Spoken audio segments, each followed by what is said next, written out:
जी भैया, आप लोग के मनधाता मनमौजी की तरफ से सादर प्रणाम बा। हम एगो आधुनिक समाज के देख के, पारिवारिक रिश्ता के देख के एगो कविता रउआ लोगन के बीच भेजतानी। जौना कविता के शीर्षक बा गिरल नजरी के पनिया हो। इ कविता भवे या भसुर पे बा। पहिले एगो समय रहे कि भसुर के परछाई देख के भवे कगरी हो जा, लेकिन ए बरा के भवे भसुर को आगे चलतारी। तो ली जाई कविता सुनी जा, अच्छा लागे तो शेयर भी करी जा, हमारे चैनल सब्सक्राइब करिए, लाइक करी जा। चली जा शुरू करतानी कविता ही। लाज हया सब खत्म भइल गिरल नजरी के पनिया हो। लाज हया सब खत्म भइल गिरल नजरी के पनिया हो। बुझाते नइखे भवे हई कि हई ई नचनिया हो। बुझाते नइखे भवे हई कि हई ई नचनिया हो। मूड़ी सीना पेट के लुगा गिरल रहेला नीचे। मूड़ी सीना पेट के लुगा गिरल रहेला नीचे। कुर्सी पर दुआरे बैठी सेल्फी खूबे खींचे। मूड़ी सीना पेट के लुगा गिरल रहेला नीचे।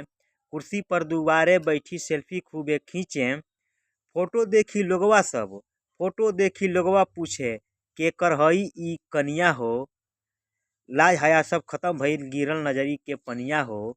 लाज हया सब खत्म भइल गिरल नजरी के पनिया हो। ससुर भसुर ओसारा बैठे ई बैठे दुआरी। ससुर भसुर ओसारा बैठे ई बैठे दुआरी। अगर केहू डांटल तो उल्टे देली ई गारी। ससुर भसुर ओसारा बैठे ई बैठे दुआरी। अगर जो केहू डांटल तो ई उल्टे देली गारी। लागे कि नैहर के बिगड़ल बा एकर रहनिया हो। लागे कि नैहर के बिगड़ल बा एकर रहनिया हो। लाज हया सब खत्म भइल गिरल नजरी के पनिया हो। लाज हया सब खत्म भइल गिरल नजरी के पनिया हो। पहिले के भवे भसुर देखी 10 डेग दूर भागे। पहिले के भवे भसुर देखी 10 डेग दूर भागे। अब के भवे भसुर के चलत बाड़ी आगे।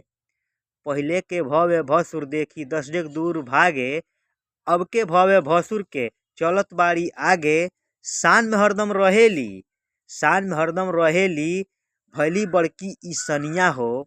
शान में हरदम रहेली भैली बड़की ई सनिया हो। लाज हया सब खत्म भइल गिरल नजरी के पनिया हो। ससुर भसुर के लइकन के ई नाम धके बोलावे।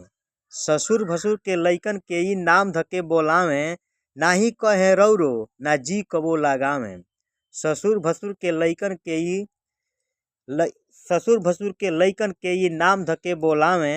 नाही कहे रौरो ना जी कबो लगावे। बोली से इनका लागे कि, बोली से इनका लागे कि कैसन होई खंदनिया हो। बोली से इनका लागे कि कैसन हई खंदनिया हो। लाज हया सब खत्म भइल गिरल नजरी के पनिया हो।